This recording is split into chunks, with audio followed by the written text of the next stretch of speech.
Of India, boys and girls of India. समझ में आ रहा है सब? आसान है टॉपिक, टेंशन लेने की ज़रूरत नहीं है। सब्सक्राइब कर लो चैनल, गारंटीड देता हूँ, गारंटी दे रहा हूँ। At the end of December बोलोगे कि सर कॉन्सेप्ट क्लियर है। कमेंट में बस इतना डाल देना, कॉन्सेप्ट क्लियर है।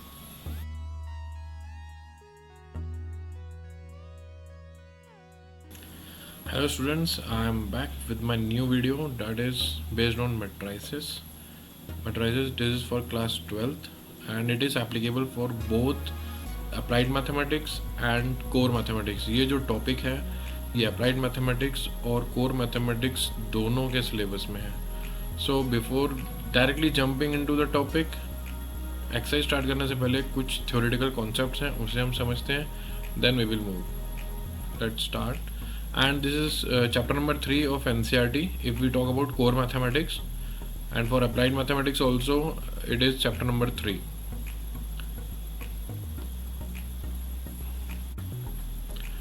So आज मैं क्या करने वाला हूँ, मेरा एक स्टाइल है पढ़ाने का, वो है कि अगर कोई भी हम चैप्टर पढ़ रहे हैं तो उसकी हिस्ट्री हमें पता होनी चाहिए। वो चैप्टर कब इवॉल्व हुआ, कैसे इवॉल्व हुआ, कैसे वो मैथमेटिक्स का पार्ट बना, and what is the logic or what is the reason behind that particular topic and what is the need of that topic. उस टॉपिक को पढ़ने की हमें ज़रूरत क्या है। स्टूडेंट अक्सर पूछते हैं सर ये हम अलजेब्रा पढ़ते हैं तो ये हमें काम कहाँ आता है। ये मैट्रिक्स, दिस मैट्राइसिस एंड जो अगला चैप्टर है डिटर्मिनेंट्स, ये दोनों अलजेब्रा के पार्ट हैं। सर हम कभी भी घर में एक्स वाई जेड में तो बातें करते नहीं हैं। फॉर एग्जाम्पल अगर हम इंग्लिश या हिंदी पढ़ें तो वो हमारी डे टू डे लाइफ में यूज़ होती है, बट ये कहाँ यूज़ हो रहा है चैप्टर। सो पहले हम इसकी हिस्ट्री जानते हैं, देन कहाँ कहाँ यूज़ होगा इन फ्यूचर। ज़रूरी नहीं कि सारे टॉपिक्स जो आप आज पढ़ रहे हैं मैथ्स में वो आज ही यूज़ हो जाए। जैसे फॉर एग्जांपल अगर आपने रेक्टेंगल ट्राइंगल पढ़ा, मीन्स पेरीमीटर, उसका एरिया निकालना सीखा, ज्योमेट्री पार्ट पढ़ा, तो वो डे टू डे लाइफ में यूज़ हो जाता है। बट ज़रूरी नहीं है कि मैथ्स की सारे टॉपिक्स आज ही यूज़ हों और in this current year use हों। They will definitely are going to be useful to you only when you will go for your college studies. So let's start with the history. History बताने का मेरा main मकसद यही है कि थोड़ा सा टॉपिक को इंटरेस्टिंग बनाए। हम डायरेक्ट कॉन्सेप्ट समझ के क्वेश्चन सॉल्व कर लेते हैं, it doesn't work for everybody. थोड़ा सा इंटरेस्टिंग बनना चाहिए सो डैट क्लास में मज़ा आए पढ़ने में। और मैंने बोला है, मैं ये बोलना चाहूँगा आज कि कुछ कमेंट्स में मेरे को आया है पिछली वीडियो में कि सर आप पूरी वीडियो इंग्लिश में क्यों बना रहे हो। तो मैं ये बोलना मेरा पहले ये फोकस था कि इंग्लिश ऐसी ही लैंग्वेज है जो ऑल ओवर वर्ल्ड जानी जाती है और इजीली बच्चे अंडरस्टैंड कर सकते हैं। बट कुछ रीज़न से आया है, मेरे को कमेंट्स आए हैं कि सर आप बाइलिंगुअल बनाइए और हो सके तो हिंदी बनाइए। तो मैं ये वीडियो बाइलिंगुअल बनाने वाला हूँ, इंग्लिश हिंदी मिक्स रहेगी। So let's start with history. So history of the matrix. See, matrix is a singular word. And अगर मैट्राइसिस बोल दें जो चैप्टर का नेम है, वापस अगर हम आए, this matrices, this is plural, okay. So matrix basically use होता है, एप्लीकेशन इसका है solving linear equation. Linear equations means जिसमें degree of the polynomial should be 1। ये हम इस क्लास में पढ़ेंगे, how to solve the simultaneous linear equations. Starting में 1800 सेंचुरी में, देखिए ये चैप्टर का इवोल्यूशन कब हुआ, 1800 सेंचुरी में, और हम 21st सेंचुरी में आ चुके हैं, अभी भी पढ़ रहे हैं। तो कोई भी टॉपिक हुआ है वो 17th सेंचुरी 16th सेंचुरी में इवॉल्व हुए हैं और वहाँ से इवोल्यूशन होता हुआ इनमें चेंजेस आए हैं और हम आज इन्हें पढ़ रहे हैं। सो 1800 में इसे एरेज बोला जाता है। एरे एक वर्ड है, एरे। आप इसका गूगल मीनिंग जब देखेंगे, सर्च करेंगे तो आपको इसका एग्जैक्ट मीनिंग मिलेगा। एरे मीन्स एक रेक्टेंगुलर ट्रे में अगर हम कुछ चीज़ों को कॉलम या रोज में सजा दें, that is basically arrays. And it is a Latin word which is came from womb, derived from matter, mother, and it was given by James Joseph. See this person name, James Joseph Sylvester, in 1850, and he understood as matrix as an object giving rise to a number of determinants today called minors. देखिए minors cofactor ये determinants का part है, तब हम पढ़ेंगे, तब आपको अच्छे से बता दूंगा कि ये क्या है। अभी आप थोड़ी सी हिस्ट्री शॉर्ट में समझो यार। एंड बेसिकली 1800 सेंचुरी में इसका इवोल्यूशन हुआ और ये इसका यूजेस कहाँ हैं, अब हम आगे वाली स्लाइड्स पे देखते हैं। लेटर ऑन एक मैथमेटिशियन थे क्यूलिस नाम के, इंग्लिश मैथमेटिशियन थे, इन्होंने मैट्राइसिस को एरे की जगह ब्रैकेट्स में यूज़ करना स्टार्ट किया, मॉडर्न ब्रैकेट नोटेशन में दिया, जिसे हम आज स्क्वायर ब्रैकेट्स में देखते हैं। अगर आप ये एग्जांपल देख सकते हैं, एक मिनट, जस्ट अ मिनट, ये एग्जांपल देखिए, जैसे ये लिखा है मैंने एक मैट्राइसिस 3x3 की, मैं बताऊंगा क्या होता है ऑर्डर। ये देखिए स्क्वायर ब्रैकेट्स में बंद है, तो this is basically this is the way to represent the matrix. And he gave the notation AAIJ, means जो एलिमेंट्स हैं, जो अभी हम पढ़ेंगे आगे, एलिमेंट्स को उन्होंने पोजीशंस दी, उनको नाम दिया कि वो किस पोजीशन पे हैं। And where I refers to the row and J refers to column. मैंने मेन थिंग उठाकर यहाँ पर आपको बता दी है ऊपर ऊपर से कि इसमें क्या क्या चीज़ें हम पढ़ने वाले हैं, और आगे हम अभी सब एक्सप्लेन करूँगा मैं, चिंता मत कीजिए आप, टेंशन मत लीजिए कि AIJ क्या है, क्या कॉलम्स हैं, क्या रोज हैं, सब समझ में आएगा आपको भी। And matrices can be use to work with multiple linear equation, बहुत सारी लीनियर इक्वेशन को हम सॉल्व कर सकते हैं इसकी हेल्प से। And later on we will study addition of matrix, subtraction, multiplication etcetera. Now अब आती है यूज़ ऑफ मैट्रिक्स। कोई भी चैप्टर पढ़ रहे हो उसका यूज़ पता होना ज़रूरी है, कहाँ वो यूज़ होती है चीज़, तभी इंटरेस्ट बनता है, तभी हम मन लगा के पढ़ते हैं। सो मैट्रिक्स का जो मेन यूजेस हम देखते हैं, encryption. In encryption, we use it to scramble data for security purpose to encode and decode this data. We need matrices. See, security purpose के लिए हम डाटा को डिकोड इनकोड करते हैं। ये जब आप हायर क्लासेस में जाएंगे, higher classes means college level पर जाएंगे, तब वहाँ पर आप इंजीनियरिंग में अगर आप जाते हैं तो देन ये सब चीज़ें आपको सिखाई जाएंगी वहाँ पर प्रैक्टिकल यूज। खासकर अगर आप कंप्यूटर की फील्ड में जाते हैं तो वहाँ पर ये सिक्योरिटी पर्पस से इस कॉन्सेप्ट का यूज़ होगा। सबसे मेन जो हम गेम्स खेलते हैं, स्पेशली जो 3D गेम्स खेलते हैं, उसमें ये मैट्रिक्स का यूज़ होता है कोडिंग में, ठीक है। ये 3D matrix to 2D matrix में कन्वर्ट करती है, एंड डिफरेंट ऑब्जेक्ट जो हमें 3D और 2D शेप्स में दिखते हैं वहाँ पर, ये सब मैट्रिक्स की हेल्प से बनते हैं। इनको अरेंज किया जाता है, इनका लाइनअप होता है। Now economic and business purpose से भी है, to study the trends of business, share and more, and to create business model etcetera. Business field में अगर ऑब्वियसली है कि कॉमर्स फील्ड जो है उसमें इसका डेफिनेटली बहुत बड़ा यूज़ होने वाला है आगे चलकर। सो इकोनॉमिक्स एंड बिजनेस में भी इसका ग्रेट रोल है। देन मोर यूजेस हम कंस्ट्रक्शन में देख सकते हैं कि जो हमारे बड़ी बड़ी मॉन्यूमेंट्स हैं, हिस्टोरिकल मॉन्यूमेंट्स हैं, इनको आउटर स्ट्रक्चर कुछ एक 3D शेप दिया गया आजकल, एक बेहतरीन स्ट्रक्चर बनते जा रहे हैं आजकल, जो हमने आज से 10 साल 20 साल पहले इमेजिन भी नहीं करे थे व्हेन आई वाज चाइल्ड। तो it is only because of this कि अब जो इंजीनियर्स हैं वो मैट्रिसेस का एग्जैक्ट यूज़ करना जान चुके हैं, कैसे हम अरेंज कर सकते हैं रोज एंड कॉलम्स को। हम स्ट्रक्चर की रोज एंड कॉलम्स को चेंज करते हैं, पूरा आगे का जो बिल्डिंग का जो फ्रंट फेस होता है, फसाड जिसे कहते हैं, डेट चेंज पूरा चेंज होता है। बुर्ज खलीफा इसका सबसे बड़ा एग्जाम्पल है। यू मैट्रिसेस और मैट्रिक्स का कॉन्सेप्ट लगा है वहाँ पर। नाउ इवेंट जब हम डांस, कोई ग्रुप डांस होता है, वहाँ पर भी अरेंजमेंट होता है कि कौन सा बच्चा कहाँ खड़ा होगा, उस हिसाब से अरेंजमेंट, तो वहाँ पर भी मैट्रिक्स का कॉन्सेप्ट लग रहा है। एनिमेशन की फील्ड में जाओगे, एनिमेशन में भी ये यूज़ होगा। It can help make animation in a more precise and perfect. Clear. तो एनिमेशन जो आप 3D एनिमेशन देखते हैं, जो एप्पल कंपनी ने उसके बारे में पूरा रिसर्च करके उसको पूरा मॉडल तैयार किया है, it is only because of matrix and determinants.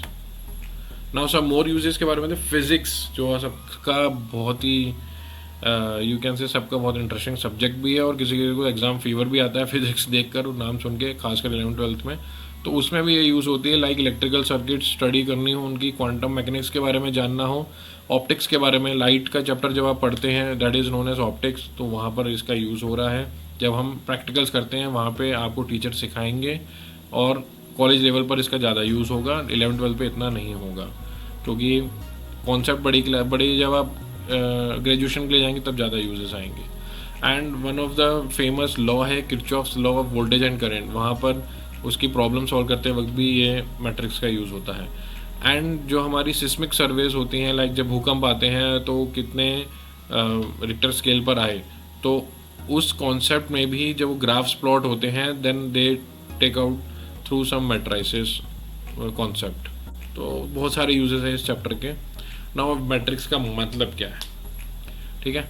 Matrix मैंने आपको पहले बता दिया था कि मैट्रिक्स, अगर एक मैट्रिक्स की बात कर रहे हो अगर आप, तो मैट्रिक्स बोलोगे, बहुत सारे की बात हो रही है तो matrices that is plural word हो जाएगा। ये मेन डिफरेंस समझना आप। ये क्या है, is a rectangular array of numbers है, सिंबल्स और expressions arrange in rows and columns. Rows and columns हम उन्हें अरेंज करते हैं। And matrices are commonly written in box brackets, हम इनको बॉक्स ब्रैकेट्स में लिखते हैं। बॉक्स ब्रैकेट्स मैंने आपको बता दी, ये बॉक्स ब्रैकेट है, पूरा बॉक्स में बंद नहीं करना है, स्क्वायर ब्रैकेट में बंद करने का। Clear. The horizontal and vertical lines entries in a matrix are called rows and column. तो वापस आ जाइए यहाँ पे, अगर हम ऐसे जाएंगे तो ये रोज होती हैं, और हम ऐसे आएंगे कॉलम्स में तो वर्टिकल लाइंस होगी। तो वर्टिकल वाले हमारे कॉलम्स हो गए, हॉरिजॉन्टल हमारी रोज हो गई। इसके बारे में हम आगे पढ़ेंगे कि m इंटू एन क्या है। ये m इंटू एन नहीं पढ़ना है, इसे m बाई एन पढ़ना है। ठीक है, तो m by n matrix means, एक एग्जाम्पल के साथ हम डिस्कस करते हैं नेक्स्ट पेज पर। 2/3 की मैट्रिक्स है। देखिए अब इसमें क्या है, 2 रोज हैं, ऊपर वाली रो है, ये नीचे वाली रो हॉरिजॉन्टल, और 3 कॉलम है, 1 2 एंड दिस इज 3। तो इसलिए 2/3 की मैट्रिक्स है। अगेन आई एम सेइंग इसे 2 इंटू 3 मत पढ़ना, 2/3 पढ़ेंगे, ना ही इसे 2 क्रॉस 3 पढ़ेंगे। जो आपने 11th में कार्टेशियन प्रोडक्ट पढ़ा वो नहीं है यहाँ पर ये कॉन्सेप्ट, ये 2/3 पढ़ी जाएगी। So 2 stands for rows, 3 stands for column. पहला वाला रो होता है, दूसरा वाला कॉलम होता है, हमेशा ये याद रखना, मेन कॉन्सेप्ट ये है। और B is B denote any matrices. और देखिए अब ये स्क्वायर ब्रैकेट में हमने इसे बंद किया हुआ है। ये सब पोजीशन आप देखिए, आप परफेक्टली अरेंज है, ये इसके सामने है, ये इसके सामने, इसके सामने, तो इसको अरेंजमेंट कहते हैं, इसी को एरे बोला जाता है। नाउ कंस्ट्रक्शन ऑफ मैट्रिक्स कैसे होती है। अब आप वापस अगर हम आए तो इसको हम इनफाइनाइट टर्म्स तक ले जा सकते हैं, कितनी भी ऑर्डर की आप मैट्रिक्स बना सकते हो। तो यहाँ पर बताया कि जो कॉलम्स हैं वो इस तरह से आएंगे नीचे की तरफ, एंड जो रोज है वो आपकी इस तरह से जाएंगी। तो रोज में आप आई डिनोट फॉर रोज, आई जो होगा वो रो के लिए डिनोट होगा, उसमें आप नंबर बढ़ाते जाइए, आगे बढ़ते जाइए। जे डिनोट फॉर कॉलम्स, जे के नंबर बढ़ाते जाइए और नीचे आते जाइए। तो अब ये फर्स्ट, अब आप देखिए A11 है जैसे ये, तो ये फर्स्ट रो फर्स्ट कॉलम में है, A12 first row second column हो गया। अब जैसे A21 है, ये A21 तो सेकंड रो फर्स्ट कॉलम में है, इसलिए इसका 2 1 लिखा गया। कॉमा लगाने की जरूरत नहीं है, 1 1 2 1 3 1 लिख सकते हैं, वो अंडरस्टूड है। Clear. So construction of matrix हम इस तरह से कर सकते हैं, स्क्वायर ब्रैकेट में बंद रहेगा। Now types of matrices, there are so many matrices we have to study in this class 12th। Applied Maths and Core Mathematics का matrices लगभग सेम है, कुछ 1-2 टॉपिक्स एक्स्ट्रा है कोर मैथमेटिक्स में, उसकी मैं अलग से वीडियो बना दूंगा। अभी हम ये जो कॉन्सेप्ट समझ रहे हैं ये दोनों के लिए कॉमन है। तो कोई भी बच्चा, अगर किसी ने क्लास 12th में कोर मैथमेटिक्स ले रखी है, वो यहाँ से इस वीडियो से समझ सकता है। कोई नया कॉन्सेप्ट नहीं है, दोनों का टॉपिक सेम है, बस अप्लाइड में थोड़े से टॉपिक्स कम है, इतना बस फ़र्क है और कुछ नहीं है, एक्सरसाइजेस कम है बेसिकली। सो देख सकते हैं there are 9 matrices, main matrices जो कॉमन मैट्रिक्सेस हमें पढ़नी है वो ये हैं। इनके बारे में 1 बाय 1 पढ़ लेते हैं फटाफट। सो स्टूडेंट्स, अभी तक मैंने जितना भी आपको थ्योरी पढ़ाई है उस थ्योरी के बेसिस पे now it's time to solve the exercises. अब हम कुछ क्वेश्चन सॉल्व करेंगे, बिकॉज इन मैथमेटिक्स जब कॉन्सेप्ट समझ में आ जाए, थ्योरी समझ में आ जाए, तो उसके फटाक से हमें कुछ क्वेश्चंस लगा लेने चाहिए। थोड़ा सा मैं रिवाइज करूँगा एक छोटा सा कॉन्सेप्ट। अगर मैं मैट्राइसेस कोई भी एक लिखता हूँ, क्योंकि ये मैं इसलिए दोबारा बता रहा हूँ क्योंकि जो क्वेश्चन है वो इसी कॉन्सेप्ट के ऊपर है। अगर एक मैट्राइसेस है 2 1 3 4, तो स्टूडेंट को ये समझ में आ गया होगा कि इसमें 2 रोज हैं एंड 2 कॉलम हैं, तो ये 2/2 की मैट्राइसेस होती है। सो आपको फिर से मैं समझा दूँ, इसको हम 2/2 पढ़ेंगे, इसे हम क्रॉस नहीं पढ़ेंगे या 2 इंटू 2 नहीं पढ़ेंगे, इसे 2/2 पढ़ेंगे। एंड मोर ओवर जो इसमें इंपॉर्टेंट थिंग है समझने वाली, डैट इज इनकी पोजीशंस। ये जो नंबर्स हैं इनकी पोजीशंस क्या है। तो ये नंबर जो है वो फर्स्ट रो फर्स्ट कॉलम में है, तो इसकी पोजीशन होगी A11। ये फर्स्ट रो सेकंड कॉलम में है, तो इसकी पोजीशन होगी A12। ये first second row first column में है, तो हमेशा पहले रोज के बारे में लिखना है, फिर हमें डिनोट करना है नंबर से कि वो कौन से कॉलम में है। एंड यहाँ पर भी अगेन हमें पहले रो बतानी है, that is second row and then second column. Matrices है तो स्क्वायर में, ये स्क्वायर ब्रैकेट्स में बंद रहेगा। तो आपको ये कंपेयर करना है, इसी कॉन्सेप्ट के ऊपर क्वेश्चन है। याद रखना जो हमारा पोजीशन होती है, I denotes for row and J denotes for column. हमेशा पहले रो बतानी है फिर column. Okay, now we will do a question on the same topic.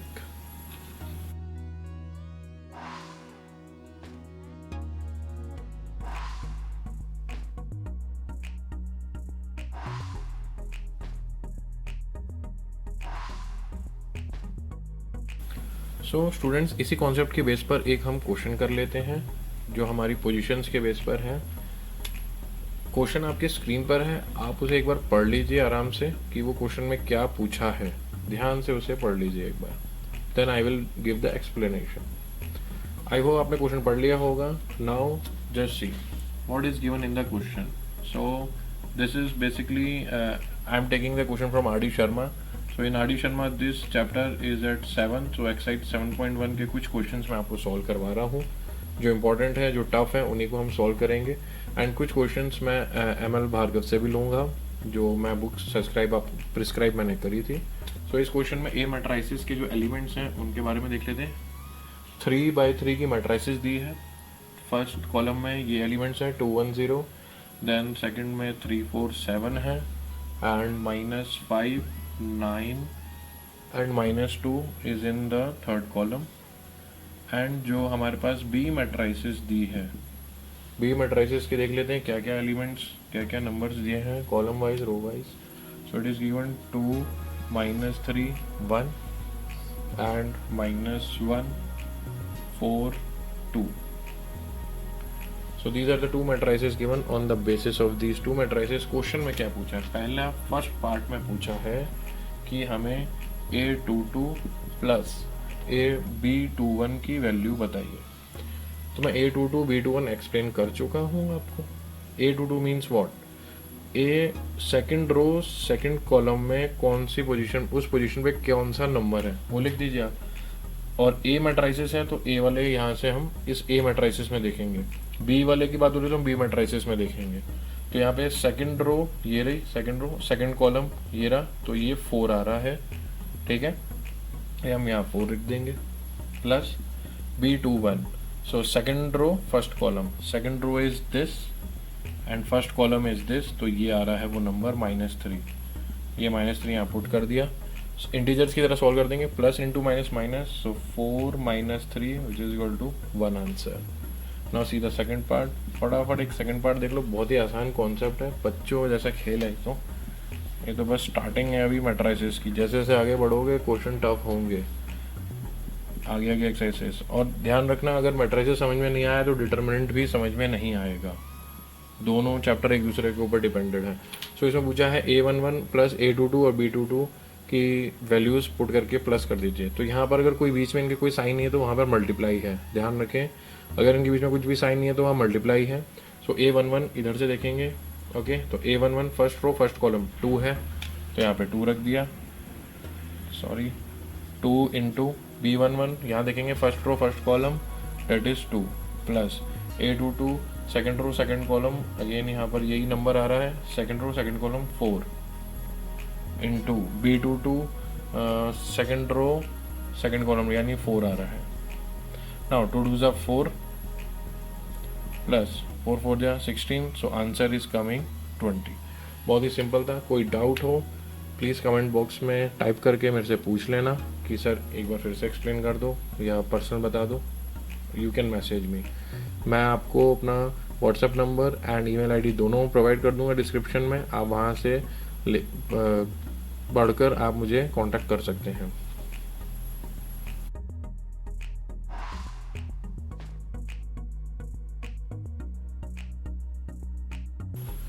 Okay students, let's move to next question. In next question what is given, एक general term given होगी AIJ की। For example question आपकी screen पर है, आपने पढ़ लिया होगा। AIJ, I denotes for row, J for column. इसका जनरल टर्म गिवन है I into J। And question में पूछा है कि आप 2/3 की मैट्रिक्स बनाइए, ओके। एक कंडीशन गिवन है, A मैट्राइसिस है और उसमें AIJ एलिमेंट्स होंगे, ओके। एंड स्क्वायर ब्रैकेट में इसको बंद किया हुआ है, यानी आपको ए मैट्रिसेस बनानी है और वो उसका जो ऑर्डर दिया हुआ है वो दिया है 2/3, तो 2/3 की मैट्रिसेस बनानी है। तो 2/3 की मैट्रिसेस बनाने के लिए आपको पहले उसकी पोजीशन सारी लिख लीजिए, इसके जो स्टेप्स हैं वो ध्यान से देख लीजिए। अगर 2/3 के मैट्रिसेस हो गया यानी उसमें 2 रो होंगी और 3 कॉलम होंगे, तो उसको हम पहले बना लेते हैं। 2/3 यहाँ पे मैं पहले से ही लिख देता हूँ। 2/3 की बनानी है यानी 2 रोज 3 कॉलम्स, तो 2 रोज ऐसे आएंगी, तो यानी A11 और 3 कॉलम बनने चाहिए, तो यानी 3 तक जाएगा, A12 A13 तक जाएगा। यहाँ पर आएगा सेकंड रो A21 A22 और A23 तक आएगा। ये हमारी इस तरह से मैट्रिसेस बनेगी 2 रोज एंड 3 कॉलम्स की। अब यहाँ पे वैल्यूज़ हम फिल कर देते हैं। देखिए वैल्यूज़ फिल करने का मैं आपको यहाँ पे फिल करके बता देता हूँ, और इसका मल्टीप्लाई करते हुए चलना। आई और जे का मल्टीप्लाई होगा, यानी जो आई पोजीशन पे नंबर है और जो जे पोजीशन पे है बस उसको मल्टीप्लाई करते जाओ और वैल्यू लिखते जाओ। तो क्या बनेगी वैल्यू, 1 इंटू 1 यानी 1 होगा, 1 इंटू 2 यानी 2 होगा, 1 इंटू 3 यानी 3 होगा। कंडीशन है, ये कंडीशन लगा रखी है कि आई जे का मल्टीप्लाई कराना है। 2 इंटू 1 2 होगा, 2 इंटू 2 4 होगा, 2 इंटू 3 6 होगा। This is your first part answer.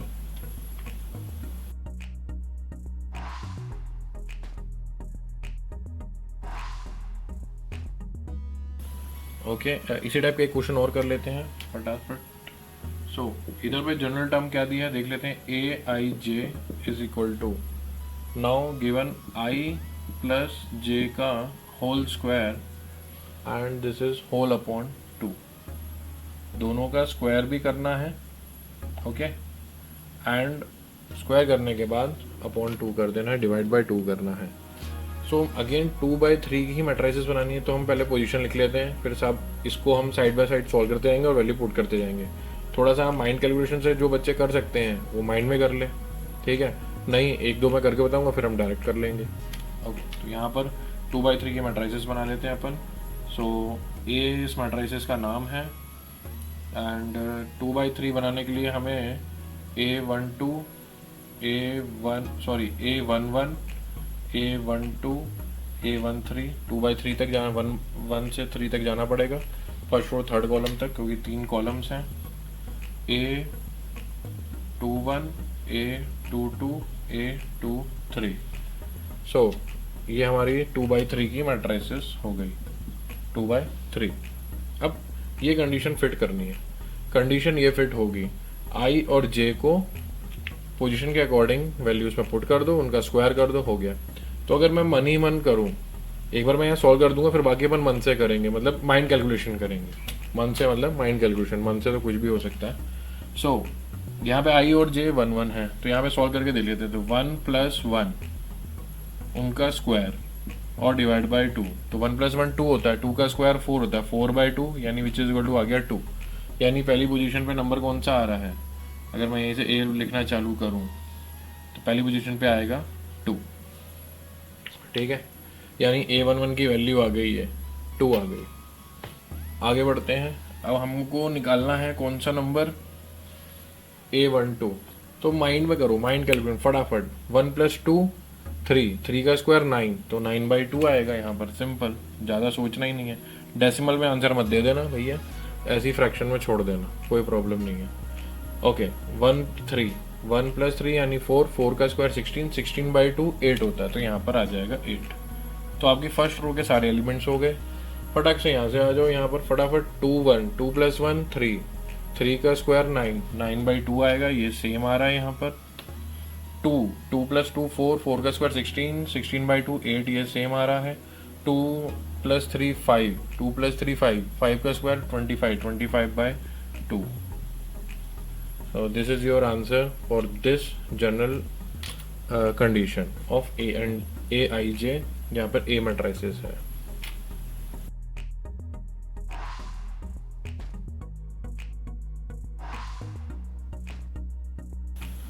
So students, हमारा जो नेक्स्ट क्वेश्चन है वो इक्वालिटी ऑफ मैट्रिसेस के ऊपर डिपेंड है। किसके ऊपर, इक्वालिटी ऑफ मैट्रिसेस के ऊपर डिपेंड है। इक्वलिटी ऑफ मैट्रिसेस कब होती है, कब दो मैट्रिसेस बराबर होती हैं, वो तब होती हैं जब उनके number of rose and number of columns बराबर हों। तो यहाँ पे आप देख सकते हैं, यहाँ पे 2 रोज हैं, 2 कॉलम्स हैं, 2 रोज हैं एंड 2 कॉलम्स हैं। तो ये मैट्रिसेस दोनों सेम ऑर्डर की हैं, ये 2x2 की है, ये भी 2x2 की है। जब दो मैट्रिसेस बराबर होती हैं देन एक और कंडीशन पॉसिबल होती है, मैंने आपको थ्योरी में एक्सप्लेन किया हुआ है, but I am just explaining because जिससे आपको समझ में आ जाए। सो ये जो पोजीशन होगी ये इस पोजीशन के बराबर होगी, यानी A11 B11 के बराबर होगा। अगर ये A मैट्रिसेस है, अगर ये B मैट्रिसेस है, अगर हम इसको सपोज कर रहे हैं तो सिमिलरली ये वाली पोजीशन इसके इक्वल होगी, this will be equal to this and this will be equal to this. तो इसी को ध्यान में रखते हुए हम इस क्वेश्चन में आगे बढ़ते हैं। ओके, तो जो भी मैंने सर्कल अंडरलाइन किया है वो समझाने के लिए किया है, आपको करने की जरूरत नहीं है। ओके, तो x इक्वल टू 3 हो गया, यहाँ पे लिख देंगे सिंस मैट्रिसेस आर इक्वल और of same order, since matrices are of same order therefore they are equal, ये इक्वल होंगी। तो इट इम्प्लाइज, इससे हमें क्या मिलेगा, x जो होगा वो 3 के बराबर होगा। इस क्वेश्चन में हमें वैल्यूज फाइंड करनी है वेरिएबल्स की, x, y, z and w, ये हमें फाइंड करना है। तो x तो आ गया, क्योंकि x यहाँ अकेला था, यहाँ भी अकेला था, आ गया 3। नेक्स्ट कंडीशन में ये सब्स्टिट्यूशन मेथड आपने क्लास 10th में पढ़ा था, वो अप्लाई होगा। ऑल्सो हमारे पास 3x जो माइनस y है वो किसके बराबर होगा, ये पोजीशन इस वाली पोजीशन से मैच होगी, 2 के बराबर होगा। x आप ऊपर निकाल चुके हैं, यहाँ पे पुट कर दीजिए, सब्स्टिट्यूट करा दीजिए। तो मैं इसको यहीं पे सॉल्व कर रहा हूँ, दैट इज 3 इंटू 3, क्योंकि x की वैल्यू भी 3 आई है, माइनस वाई इक्वल टू 2। बस देखो हमारा y आने ही वाला है, 3 3 ज़ा 9 minus y equal to 2, y को उधर ले जाओ, 2 को इधर ले आओ, तो 9 माइनस 2 इक्वल्स टू y। तो y की वैल्यू आती है हमारी 7। हमारे पास x स्टार्टिंग में ही आ गया था, y हमारे पास आ गया। अगर जब y आपके पास आ चुका है 7, इफ y हैज़ कम 7, तो यहाँ पर जब हम पुट करेंगे, इधर भी x की वैल्यू इसके साथ पुट करा देना सब्स्टिट्यूट, और यहाँ पर y सब्स्टिट्यूट करा देना, तो w आ जाएगा। फटाफट आप ये नोट कर लीजिए। ओके, आई होप ये समझ आ गया। मैं इसे इरेज कर रहा हूँ इतना सॉल्यूशन, सो डैट हम आगे क्वेश्चन बढ़ा सकें। x हमारा 3 है, y 7 है, साइड में लिख लेते हैं, याद रहेगा हमें, x 3 था, y 7 था। Okay, I am just erasing.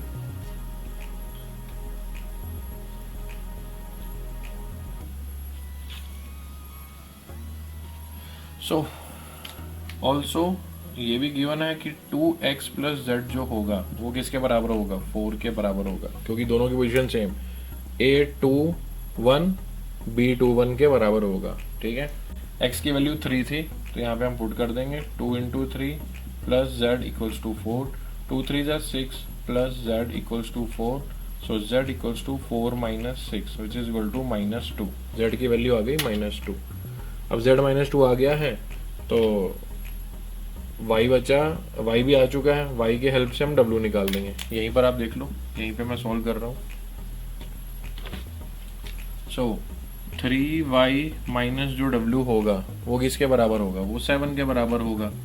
तो y की वैल्यू हमारी 7 थी, यहाँ पर 3 इंटू 7 पुट कर देते हैं, माइनस w इक्वल टू 7, 3 7 ज़ा 21 minus w equal to 7, minus w को उधर ले जाओ, तो 21 माइनस 7 इक्वल्स टू w, तो ये आ गया 14, w भी आ गया।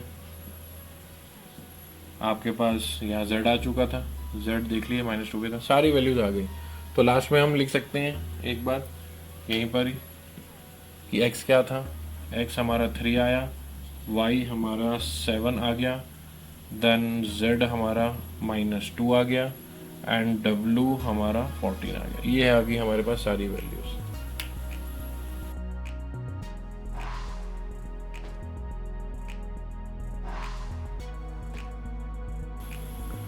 सो चलिए स्टूडेंट्स, इक्वलिटी ऑफ मैट्रिसेस पे एक क्वेश्चन और कर लेते हैं। अभी जो इससे पहले क्वेश्चन करवाया था वो 2x2 मैट्रिसेस का था। ओके, नाउ ये 3x3 का है, 3 रोज 3 कॉलम्स हैं। तो इसमें से हमें फाइंड करनी है वेरिएबल्स की। आपने क्वेश्चन पढ़ लिया होगा, x z y a b c, इन सब की वैल्यूज़ फाइंड करनी है। क्वेश्चन देखने में बड़ा ही टफ लग रहा है, थोड़ा सा लेंथी और टफ लग रहा है, बट है बहुत आसान। अगर आपने छोटी क्लासेस में अपनी जब 6th-7th में थे, अगर आपने ट्रांसपोज मेथड सीखा था इक्वेशन बनने के बाद, how to transpose the variables and constant to one side, तो वही कॉन्सेप्ट यहाँ लगेगा। और इक्वलिटी में आपको पता है पोजीशंस इक्वल कर सकते हैं हम, A11 will be equal to B11, तो यही कॉन्सेप्ट लगाते हुए बढ़ते हैं अपन आगे।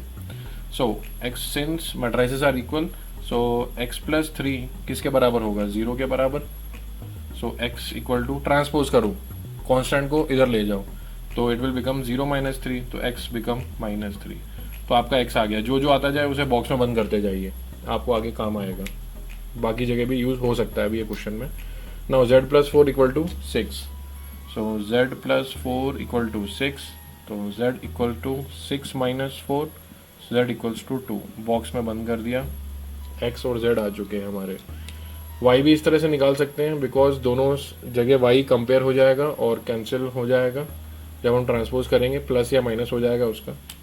सो x आ गया, z आ गया। Now I am calculating for y, 2y - 7 equals to 3y - 2, so 2y + 3y come to this side become -3y। जब RHS से LHS में आएगा तो साइन अपोजिट होते हैं, इक्वल्स टू -2, एंड -7 जब रुक जाएगा तो +7 बनेगा।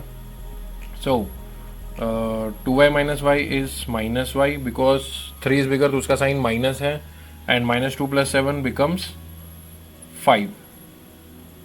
सो y इक्वल टू, ये जो माइनस है इधर जंप करके इधर चला जाएगा, तो y की वैल्यू आ गई -5, बॉक्स में बंद कर दो।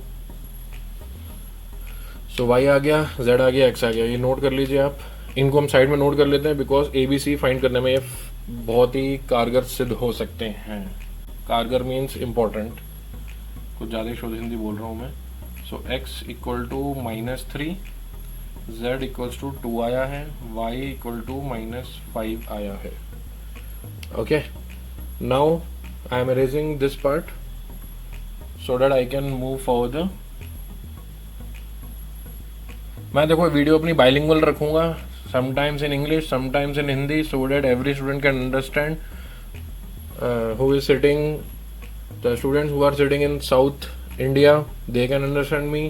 The students who are sitting in North India, they can understand me. Students sitting in West and East, anybody can understand me. Even the whole world can understand me. So my channel will be bilingual. Sometimes I will speak in Hindi, sometimes I will speak in English, so that everybody can understand. So आइए वापस इस पर अपन x आ चुका है, इसकी जरूरत नहीं, a-1 कर दो, ये वाली जो पोजीशन है इसके बराबर होगी इक्वलिटी में। a-1 will be equal to -3, so a equal to -3 + 1, so a आ गया हमारा -2, खत्म। जो जो आता जाए नोट कर लो, आपको एग्जाम में नोट करने की नहीं है, मेरे को यहाँ पे एक्सप्लेनेशन कर रहा हूँ तो इसलिए मैं साइड में नोट कर रहा हूँ, आपको इस तरह से बताने की जरूरत नहीं है, आप लास्ट में बताना एक साथ। ओके, नाउ c भी हमारा आ सकता है, अगर 0 को कंपेयर कर दें 2c + 2 से। ओके, सो c भी आ जाएगा हमारा। So 0 will be equals to 2c + 2, 2 को इधर ले आइए, कॉन्स्टेंट एक साइड कर लो, वेरिएबल एक साइड कर लिया करो हमेशा। So it will become -2 equals to 2c, so 0 - 2 is -2 equals to 2c, ये 2 इधर आके डिवाइड हो जाएगा, -2/2 will be equal to c, so 2 से 2 कैंसिल, तो c की वैल्यू आ गई -1, c आ गया हमारा -1। Clear? Now what is left, z is left, तो c भी फटाफट यहाँ लिख लेते हैं हम, c हमारा -1 आया है। नाउ z तभी निकलेगा जब c की वैल्यू यहाँ पुट करोगे, तो z अपना आसानी से आ जाएगा। तो लास्ट हमारा रह गया, उसको अपन देख लेते हैं।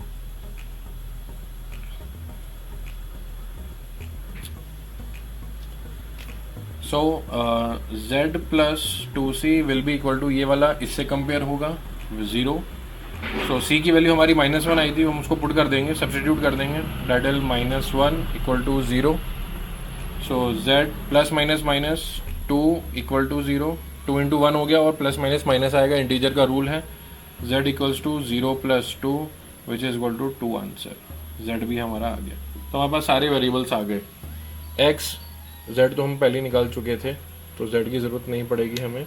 हमारा बचा क्या, b बचा है, सॉरी, तो b निकालना था, तो 3b = -21 करो, सॉरी मैंने z फिर से निकाल दिया, आप 3b निकालिए। 3b equals to -21, so b equals to -21/3, 3 one 3, 3 7 21, so b equals to आ गया -7। तो कोई बात नहीं, अगर z मैंने दोबारा निकाल दिया है तो आपको एक चीज़ और सीखने को मिली होगी कि हम z कैसे निकाल सकते थे।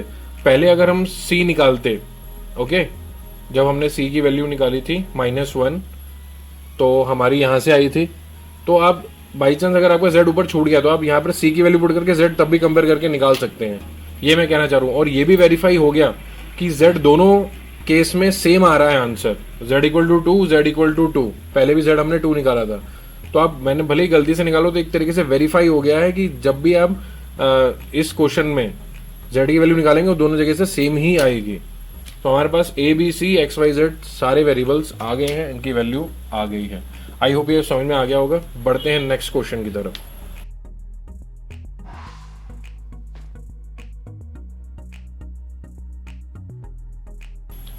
सो स्टूडेंट्स, आपने इस क्वेश्चन में देखा होगा, जब अभी आपने जस्ट अभी क्वेश्चन पढ़ा तो उसमें देखा होगा कि इसमें कुछ एग्जांपल्स पूछे हैं, कंडीशन गिवन है, एग्जांपल्स हमें बताने हैं मैट्रिसेस के फॉर्म में।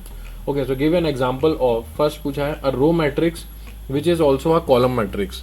ऐसी मैट्रिक्स का एग्जाम्पल दो जिसमें वो रो मैट्रिक्स भी हो और कॉलम मैट्रिक्स भी कहलाए। तो मैं आपको समझाता हूँ इसको कैसे आपको समझ के करना है, इसका आंसर क्या होगा। अगर तो मैंने ऐसे लिखा 2 1, अगर मैंने दो नंबर्स, दो एलिमेंट्स बताए A11 और A12 सपोज, ठीक है, ये फर्स्ट पार्ट में कर रहा हूँ सॉल्व, तो ये रो मैट्रिक्स तो है बट कॉलम इसमें कितने हैं, 2 हैं। तो क्वेश्चन पूछा था कि ऐसी मैट्रिक्स एग्जांपल दो जो रो मैट्रिक्स भी और कॉलम भी हो। तो ये रो तो आ रही है बट कॉलम नहीं आ रहे इसमें, क्योंकि 2 कॉलम बन रहे हैं। अगर एक रो है तो एक ही कॉलम बनना चाहिए, ठीक है, ये ध्यान में रखना है। आप बोलोगे सर ठीक है तो ऐसे कर देते हैं, ऐसे, तो भैया कॉलम तो बन गया एक, पर रो तो 2 हो गई ना, 1 1 एंड 2, ये 2 रोज बन रही हैं। यहाँ पे क्या हो रहा था, रो एक थी बट कॉलम 2 बन रहे थे, आप देख सकते हैं कॉलम 2 बन रहे थे हमारे, तो ये प्रॉब्लम आ रही थी। तो इसका आंसर क्या होगा, ध्यान से देखना मैं क्या लिखने जा रहा हूं।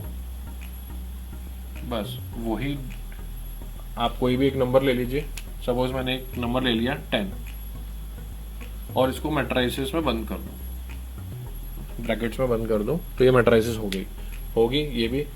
तो इसमें देखो ये रो है और यही कॉलम है, तो यही एक वो आंसर है कि जिसमें रो मैट्रिक्स भी है और कॉलम मैट्रिक्स भी है, सेम है। इधर जाएंगे तो रो होगी काउंट, इधर आएंगे तो कॉलम, तो 1 रो 1 कॉलम। आप ये भी लिख सकते हैं, कोई भी लिख सकते हैं, बट एक ही नंबर होना चाहिए, -2 लिख दो भले ही आप, उससे कोई प्रॉब्लम नहीं है। So I hope first part is clear. Next इसमें पूछा है a diagonal matrix which is not scalar.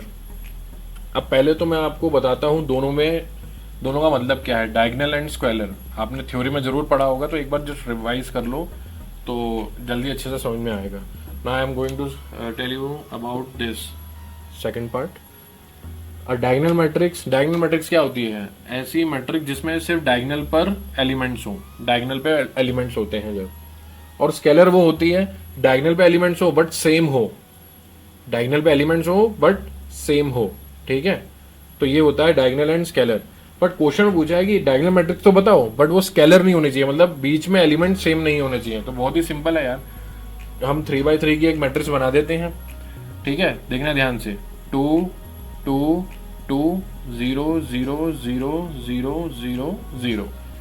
मैंने 3x3 की ये मैट्रिक्स बना दी है, ये स्केलर है। अभी बस इन्होंने क्या बोला है, डायगोनल मैट्रिक्स तो हो बट स्केलर नहीं होनी चाहिए। तो भैया साइन चेंज कर दो, यहाँ -2 डाल दो, यहाँ पे एलिमेंट ही चेंज कर दो, यहाँ 4 कर दो।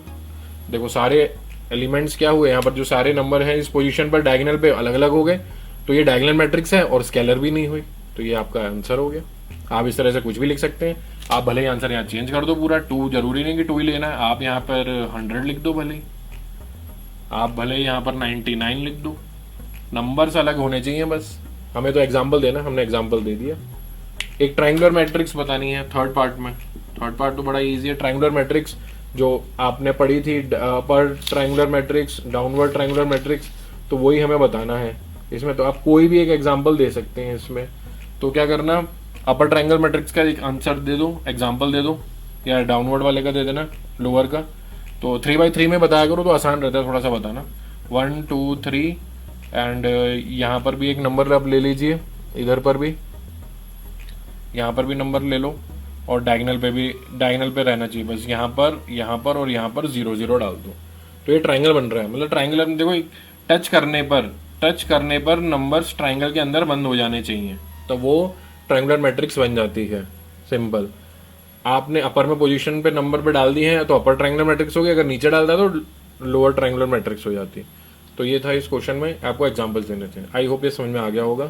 नहीं आया हो तो कमेंट बॉक्स में लिख के बता दो कि sir please explain with more examples. मैं और नई वीडियो बना दूंगा इस वाले टॉपिक्स पर, आपको और एक्सप्लेन हो जाएगा, सब कुछ समझ में आ जाएगा।